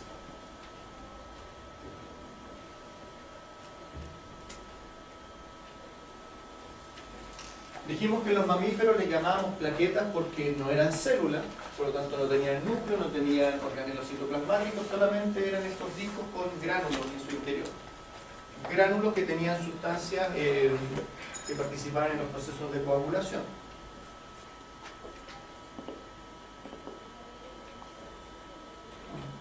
Sin embargo, en los animales, en los vertebrados que no eran mamíferos, les llamábamos trombocitos porque efectivamente eran células de gran tamaño. Y por ejemplo con el número 8 tenemos trombocitos, tienen un núcleo muy voluminoso. Y dijimos que no solamente tenían funciones en la coagulación, sino que también tenían funciones fagocíticas. Aquí lo vemos rodeado de glóbulos rojos, probablemente sean algún ave o reptil. Por lo tanto, en este tipo de animales hablábamos de trombocitos. En los mamíferos solamente plaquetas. Ahora, dentro de los mamíferos, el felino es el que tiene las plaquetas de mayor tamaño. Ahí podemos hacer la comparación en términos de glóbulos rojos. El felino entonces posee las plaquetas de mayor tamaño dentro de los mamíferos.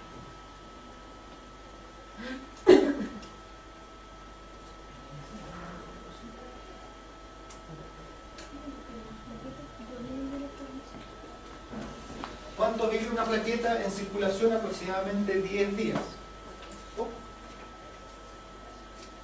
Pero tenemos una producción constante de plaqueta y por lo tanto eso hace que el nivel, el conteo siempre se mantenga dentro de un rango constante. Principal hormona que estimula la formación de las plaquetas, la trombopoyetina, que se sintetizaba en el riñón.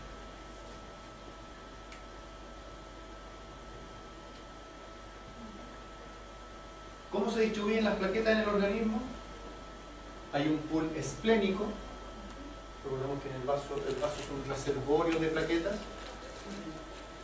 y un pool circulante que es el que nosotros podemos contar cuando tomamos una muestra de sangre.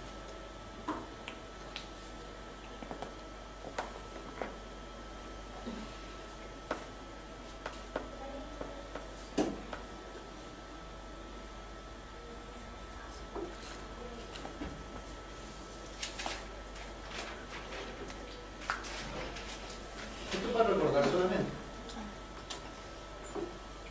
cuál es la función de las plaquetas. La principal función de las plaquetas es unirse a la zona donde se provoca la lesión del vaso sanguíneo. ¿Con qué fin? Formar un tapón que evite la pérdida excesiva de sangre a través de la lesión. La formación de este tapón es lo que llamamos entonces un tapón primario,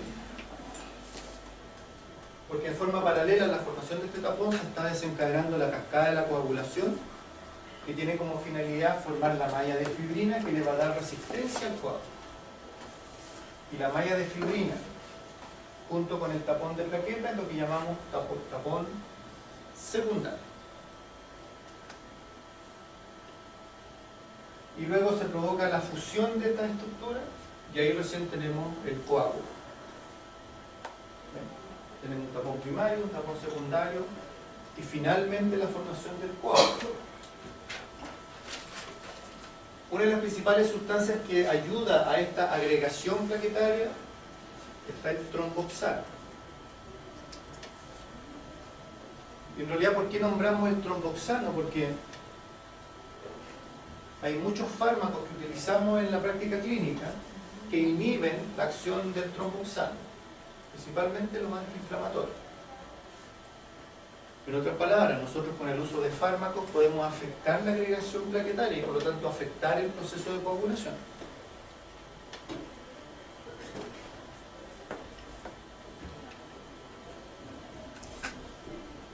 Y la trombosterina es la principal proteína que ayuda a la conformación y retracción del coágulo, que es cuando se une esta malla de fibrina con el tapón de plaqueta. Solo recordar un poco cosas que saben. En ese sentido, las alteraciones plaquetarias pueden ser de dos tipos: o porque falla la cantidad de plaquetas o porque falla la función.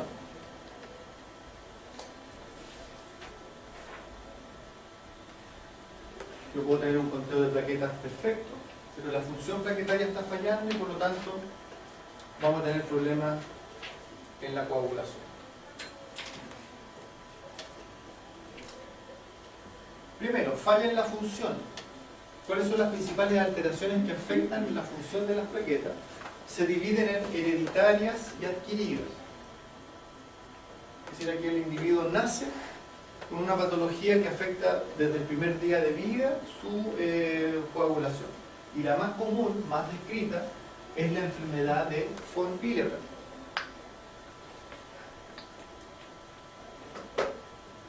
Y la enfermedad de von Willebrand corresponde a la deficiencia en el factor von Willebrand.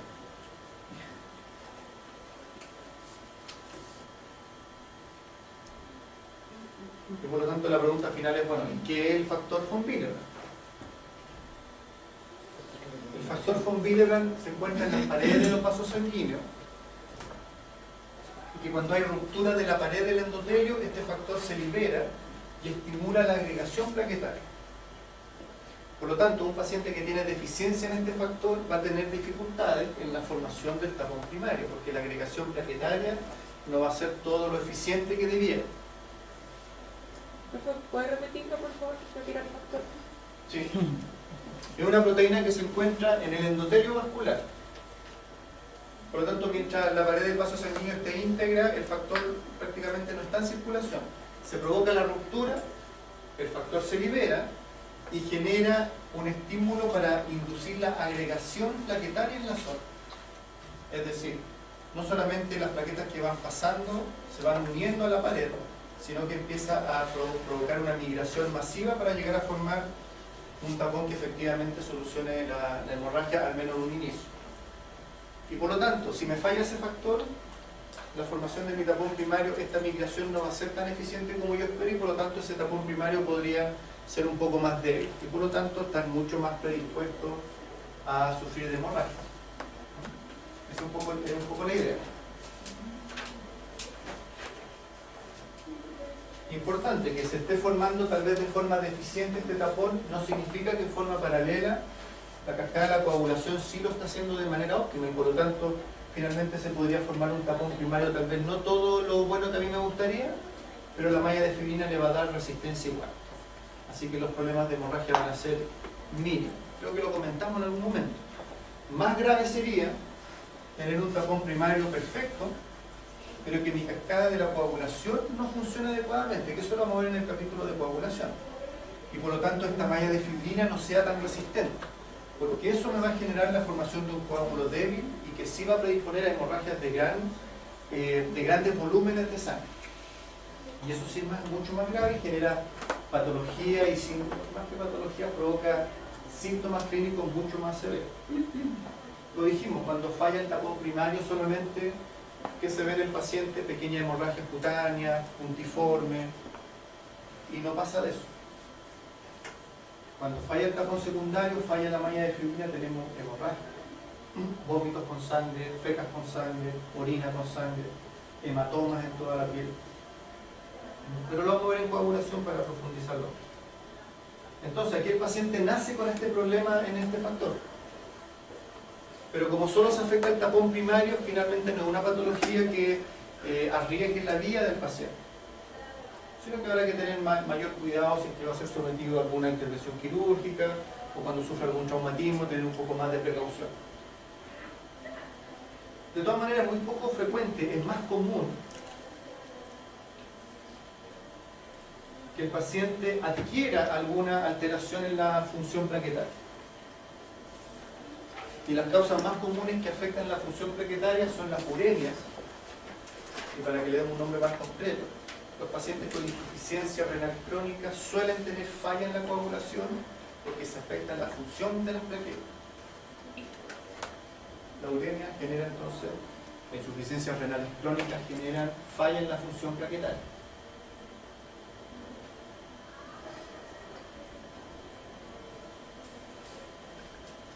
La coagulación intravascular diseminada afecta la agregación plaquetaria y por lo tanto también genera problemas de hemorragia. No severo, pero lo genera de todas maneras. Falla la función. Estos pacientes ustedes hacen un conteo plaquetario y está perfecto, pero si la función no es la adecuada, el problema de coagulación se va a manifestar igual. Y tal vez algo que es mucho más frecuente es el uso de fármacos que afectan la coagulación. Aquí tenemos los antiinflamatorios. Y siempre citamos el mismo ejemplo, no sé si ya lo dijimos. ¿Por qué a las personas que sufren de trombosis lo hacen tomar diariamente una aspirina, por ejemplo? Porque si le doy un AINE diariamente, estoy complicando la formación de coágulos porque precisamente estoy afectando la agregación plaquetaria. Entonces, de una manera preventiva, evito la formación excesiva de coágulos. Pero en un paciente que no tiene ese problema, si yo esto lo utilizo de manera, no digamos discriminada, porque en general los tratamientos con los antiinflamatorios suelen ser con días bastante restringidos. Pero antes de una cirugía, por ejemplo, yo podría predisponer mayor probabilidades de hemorragia por el uso de antiinflamatorios previo a una cirugía, por ejemplo. Entonces no digo que no lo usemos, pero hay que tener los pros y los contras siempre en la mano. Con los corticoides ocurre lo mismo.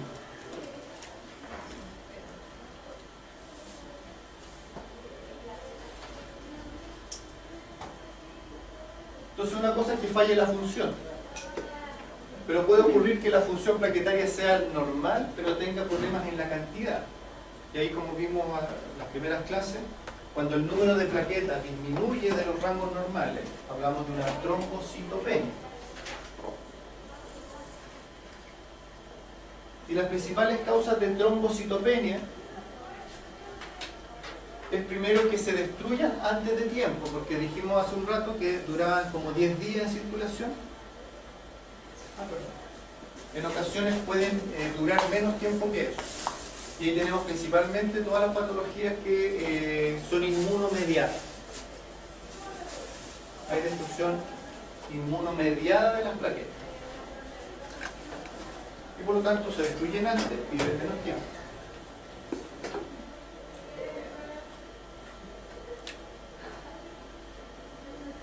De más está decir que un paciente con trombocitopenia, ¿a qué se arriesga? De que la agregación plaquetaria y la formación de ese tapón sea ineficiente, aquí en este caso no es porque la función, la pega esté mal hecha, sino que no tengo suficientes ladrillos para armar ese tapón de plaquetas. Primera causa entonces, destrucción, se destruyen antes de tiempo. La otra posibilidad es que se produzcan poco.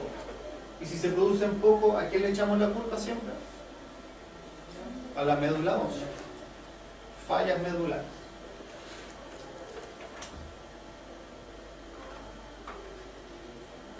Por eso hablamos en las primeras clases que cuando yo sospecho de que algo pasa en la médula ósea, cuando veo mi serie roja baja, anemia sin respuesta. Veo los glóbulos blancos y hay neutropenia, monocitopenia, eosinopenia, todos mis glóbulos blancos abajo. Y ahora más encima veo las plaquetas y hay trombocitopenia. Cuando bajan las 3 líneas celulares, una alta probabilidad de lo que está ocurriendo es de una falla medular. Sin embargo, como diagnóstico, con exámenes de médula ósea. Segunda causa de trombocitopenia, entonces, falla en la producción. Se producen poco. El concepto de aplasia medular lo habíamos tocado cuando hablábamos del efecto de los estrógenos sobre la médula ósea. No hay formación, se pierden las células troncales y por lo tanto pierdo las células que van a dar origen a las líneas celulares sanguíneas. Mieloptisis. ¿Les suena el concepto de mieloptisis? Médula. Algo de la médula, ¿sí? La mieloptisis es reemplazo de tejido hematopoyético por tejido conectivo. Es reemplazo de tejido hematopoyético en la médula, por supuesto, por eso es mieloptisis, por tejido conectivo. El tejido conectivo aquí lo asociamos a la cicatrización. Es cuando hay lesiones de médula ósea, generalmente por leucemias o neoplasia, en que se destruye el tejido hematopoyético y el organismo, ¿cómo reacciona reparando ese tejido? Cicatrizando. Es como la cirrosis del hígado, pero en este caso en la médula ósea. Si eso ocurre, tengo pérdida de células madre y por lo tanto mi producción de células sanguíneas también baja. No solo se va a afectar las plaquetas, sino que también los glóbulos rojos y los glóbulos blancos. Y bueno, citotoxicidad. Pueden ser quimioterápicos, por ejemplo, o cualquier droga que afecte la replicación celular.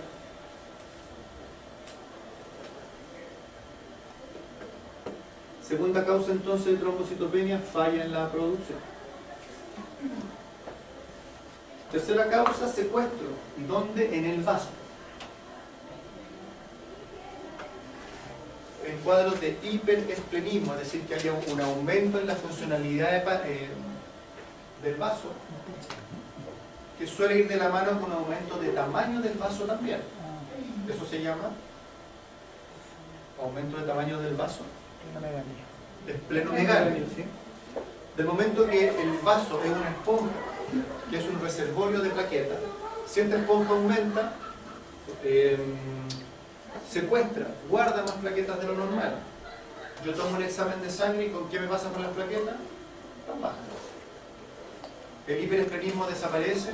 Recuerden que el hiperesplenismo no es una patología, sino que es como una condición que acompaña a otras patologías, el aumento de tamaño del vaso.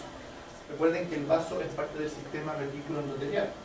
Por lo tanto, en los cuadros infecciosos o que haya que remover microorganismos o partículas que sean extrañas para el organismo, el vaso genera un aumento de tamaño, un aumento de volumen, pero un aumento de función. El hiperesplenismo es un aumento en la función del vaso, que se acompaña entonces de un aumento de tamaño, la esplenomegalia.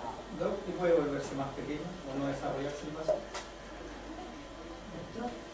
Como una atrofia del vaso. Yo una vez vi, o sea, no hace mucho, pero chiquito, carnearon a un caballo en el campo para hacerlo luchar. Ya, está bien. Entonces, como que ya tiran todos los órganos ahí a los perros, ¿no? Ahí, en el campo.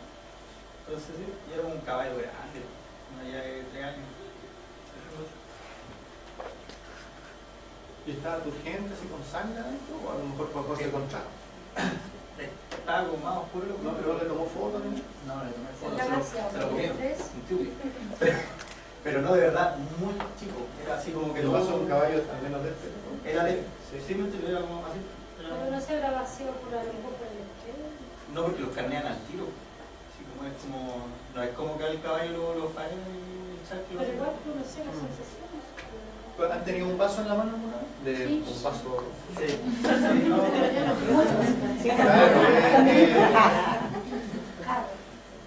Es esponjoso. Es como una verdadera esponja. Ahí Fría, Y cuando se contrae, realmente. Pero se podrá contraer Habría que analizar el caso. Fría, Sin foto, caso son.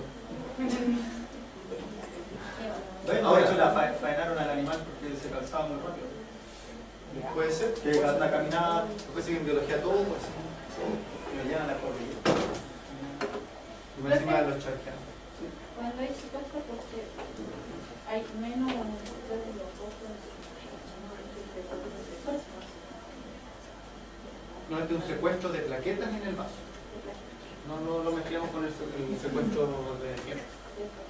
Bueno, todas las causas que le he nombrado de trombocitopenia en realidad son poco frecuentes. Lejos la causa más común de trombocitopenia son las hemorragias. La causa más común es la hemorragia, y en una hemorragia se mezclan dos fenómenos. Una, que se pierden plaquetas por la hemorragia, pero al mismo tiempo se están gastando plaquetas tratando de formar coágulos que frenen la hemorragia. Entonces se provoca como una pérdida de plaquetas por partida doble.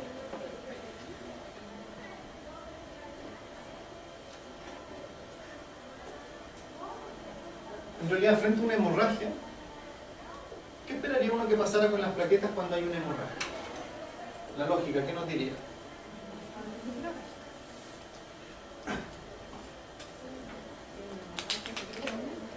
Se detiene. Se disminuye. Ya, pero ¿cuál es la función de las plaquetas? Frenar la hemorragia, ¿no? Ya. Pero Pero- si hay pero- hemorragia, la aumentaría, entonces para tener eso. Claro, eso es lo que dice la lógica, la teoría. Bueno, si yo tengo una hemorragia, lo lógico es que mis plaquetas aumenten para tener muchas, para formar tapones y formar coágulos y la hemorragia se detenga. Y de hecho, en las hemorragias que pueden ser solucionadas por el propio individuo, suele haber aumento de plaquetas, trombocitosis. Eso es así. Sin embargo, si esa hemorragia no logra ser solucionada, porque tal vez la lesión es demasiado extensa, empiezo a caer en la figura contraria, en que en el afán de detener la hemorragia no para, pierdo plaquetas en la hemorragia y sigo gastando tratando de formar coágulos. ¿Qué quiero decir con esto entonces? Que las hemorragias pueden producir tanto trombocitosis como trombocitopenia. Todo va a depender de la gravedad de la hemorragia, De la lesión. de la lesión y por lo tanto la cantidad de sangre que se pudiera perder. Y por el tiempo, lo que pasa es que si la hemorragia es de un volumen importante, mucho tiempo no va a tener. Porque la hemorragia que dura... ¿Ah? De hecho, ni siquiera vamos a tomar O sea, tal vez no es claro. Por eso las hemorragias que se prolongan en el tiempo es porque son pequeños volúmenes. La hemorragia es crónica, ¿se acuerdan? Entonces, las causas de trombocitopenia son o se destruyen antes de tiempo, cuadros inmunomediados, o se producen poco, algo pasa en la médula, o el vaso no se encuentra, o lo más común, lo más frecuente, hemorragia.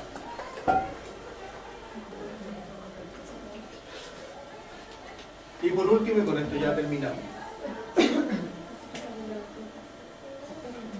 es el aumento en la cantidad de plaquetas que vamos a llamar trombocitosis, y que se dividen en primarias y secundarias.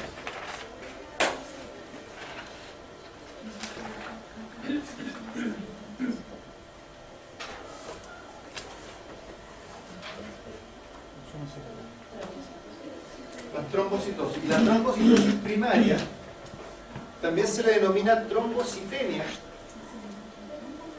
Y para que se le haga la asociación muy fácil, es como una policitemia vera, pero de plaquetas. En otras palabras, es una neoplasia medular productora de plaquetas. La trombocitosis primaria se asocia a una neoplasia medular productora de plaquetas. No las necesitamos, pero se producen igual.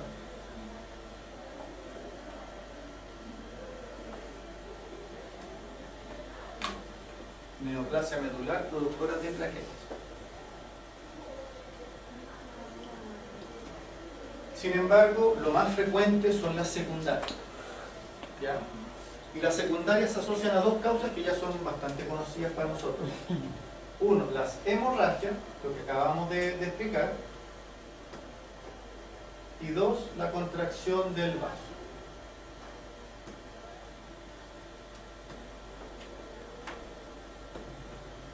¿Sí? ¿Cuál era la primera? La trombocitemia, que es esta neoplasia medular productora de plaquetas.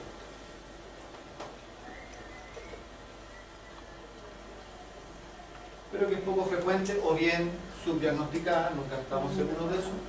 Pero las más evidentes siempre son o las hemorragias o la contracción del vaso. Tiene lógica, sí.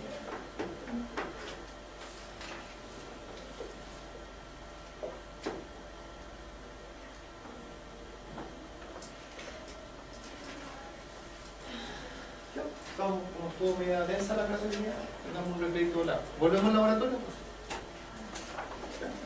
Cada uno en su sección, ¿ya? No se va. No, la semana pasada se fueron a echar y van todo al primer bloque. Eso no se hace. Para que se fuera temprano. Sí, no, pero está bien, si no ya. Ya sí. Ah, la prueba. Por aquí ven el laboratorio.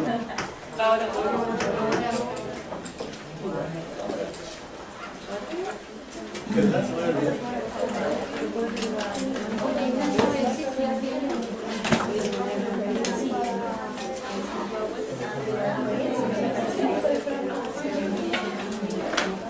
A ver, ¿quién va al paquete? ¿Para revisar en el laboratorio? Ya, chicos, revisemos la pauta. Sí. Acá es importante que vean y también cuenten el puntaje, porque a veces me quedo con el puntaje y todo eso. Dice pregunta 1. Dentro de las características del fibrinógeno se incluye A. ¿Es una proteína de fase aguda de la inflamación? Sí. ¿Aumenta en cuadros de deshidratación? Sí. En forma falsa, pero aumenta. Si disminuye, ¿se asocia a ictericia? No, aún no. ¿Afecta la eritrosedimentación acelerándola? Sí. Porque la sedimentación se hacía lenta por ser inmadura y se hacía rápida por aumento del fibrino. Por lo tanto era la A, B y D. Segundo, corresponden a remanentes nucleares en los eritrocitos maduros. Esta definición corresponde a cuerpo de Howell-York. Letra C. Respecto al fluoruro de sodio, por convención la tapa es de color celeste, no es gris. Sí, es gris. ¿Su mecanismo es la quelación del calcio? Sí. ¿No afecta la morfología celular?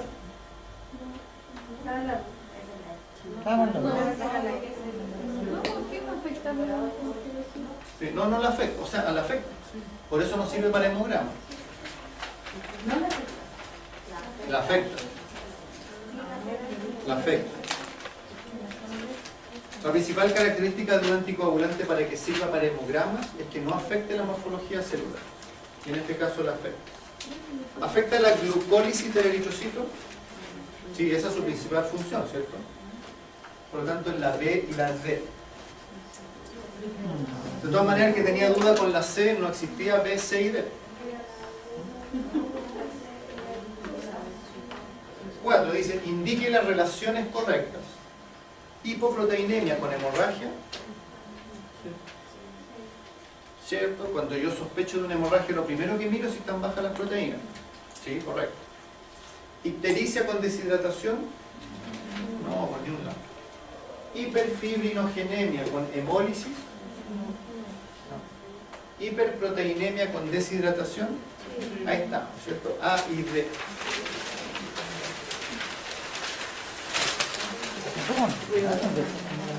La 5. Indique la relación correcta.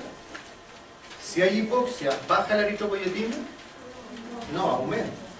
La A no. Reticulocitopenia.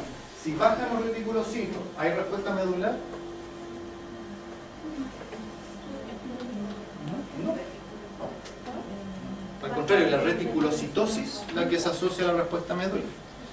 Anemia con secuestro de fierro. Sí. Claro, lo que hablábamos hace un rato. Sí, eso sí. Porque después decía, policitemia por deficiencia de fierro. No, provoca anemia, la deficiencia de fierro. Y la reticulocitosis con sedimentación rápida. No, ¿cuál es la relación correcta ahí? Lenta, ¿cierto? Los aumentos en las células inmaduras hacen más lenta la sedimentación. Indique la causa de la presencia en sangre de esferocito. Eran enfermedades inmunomediadas. Sí. Ah. Equinocito, eritrocito crenado o deshidratado. Discocito, el discocito lo dijimos varias veces. El glóbulo rojo normal, que tiene forma discoide. Fue maldad. No como maldad. Si fuera maldad habría valido 5 puntos. Valía 0 algo, no era maldad. Glóbulo rojo normal, sí. Y el dacriocito, enfermedad del médula ósea, ¿sí? Mieloproliferativa o neoplasia de la médula. Ahí cada una valía 0,25. La falla en esta vía metabólica aumenta las posibilidades de oxidación de la hemoglobina. Esta descripción hace referencia a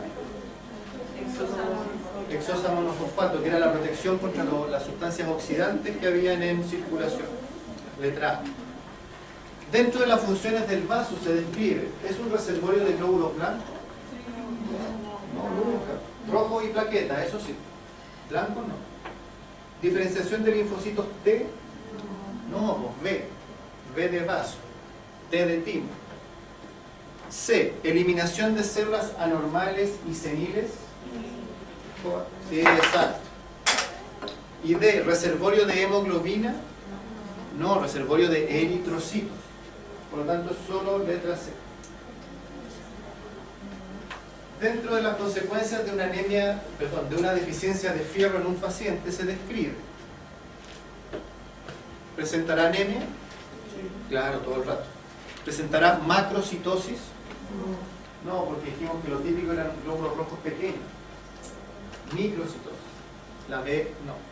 Hipocromía, claro, poco fierro, va a haber poca hemoglobina. C, ok. Y policitemia, no, porque dijimos que era una anemia. Entonces la letra A y C. A y C. En las preguntas de desarrollo dice nombre y describa los distintos estados y tipos de la hemoglobina, y por lo tanto implicaba. Si hablamos de los tipos, teníamos la tipo A, tipo A2, la hemoglobina fetal y la hemoglobina S. Y había que describir a qué correspondía cada uno. Y dentro de los estados estaban las asociaciones con los gases u otras sustancias, como la oxihemoglobina con oxígeno, carbaminohemoglobina con CO2, carboxihemoglobina con monóxido de carbono, la metahemoglobinemia, cuando teníamos el fierro en estado más 3 o estado férrico, y la hemoglobina glicosilada, que es cuando se unía a la glucosa. Toda esa valía 4 puntos. La segunda dice, haga un cuadro comparativo, y subrayé comparativo porque la idea es que comparar entre el rouleau y la aglutinación. Principales puntos de comparación. El rouleau puede ser fisiológico o patológico, la aglutinación es siempre patológica. En el rouleau los eritrocitos son funcionales, en la aglutinación dejan de ser funcionales.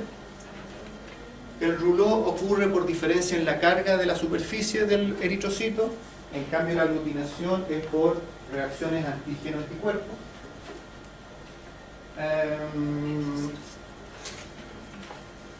¿Cuál más? ¿Cuál otro? Esa. ¿El rouleau es fisiológico? El rouleau puede ser fisiológico o patológico, pero la aglutinación es siempre patológica.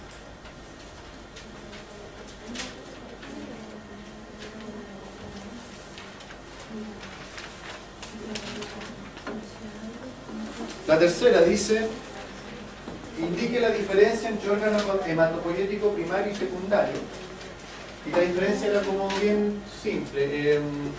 Los hematopoyéticos primarios formaban células sanguíneas, los secundarios aportaban con ingredientes, entre comillas, para la formación de células. No había que dar ejemplos ni nada más, bastaba con marcar la diferencia.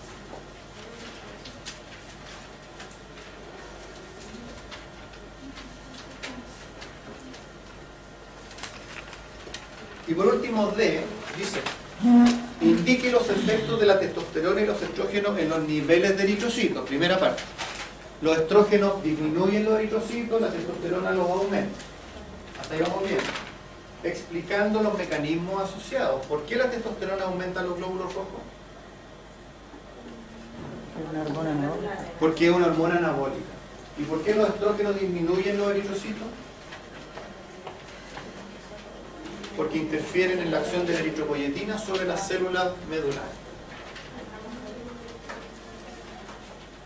Entonces, habiendo visto la pauta, el que no tenga duda, haya contado los puntos y está todo ok, la firme y me la entrega. El que tenga alguna duda, lo vamos viendo enseguida. ¿Ya? Primero los que estén ok. Anabólico. Ya.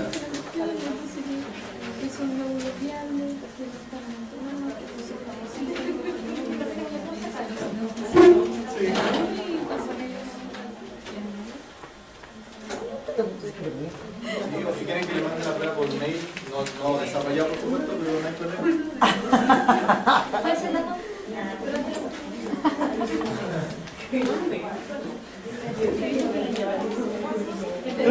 En el PEI no hay engaño. Ahí, en el comparativo, ¿qué me faltó tan relevante que...? Porque todos los que menciono ahora yo los tenía, inclusive tenía anormal pero no funcional y anormal pero funcional. La causa. Que uno es por diferencias de carga en la superficie y el otro es por cuadro antígeno anticuerpo. Que igual es importante. Sí, claro.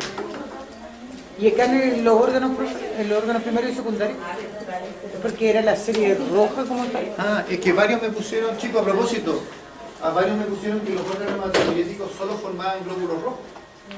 No, pues forman glóbulos rojos, blancos, plaquetas. Eso, sí, pues forman todas las células sanguíneas, ¿sí? Ya.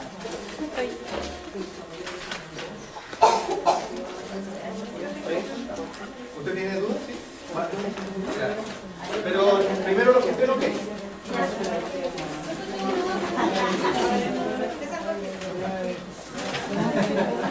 Ya. Ya vamos viendo los que tienen dudas.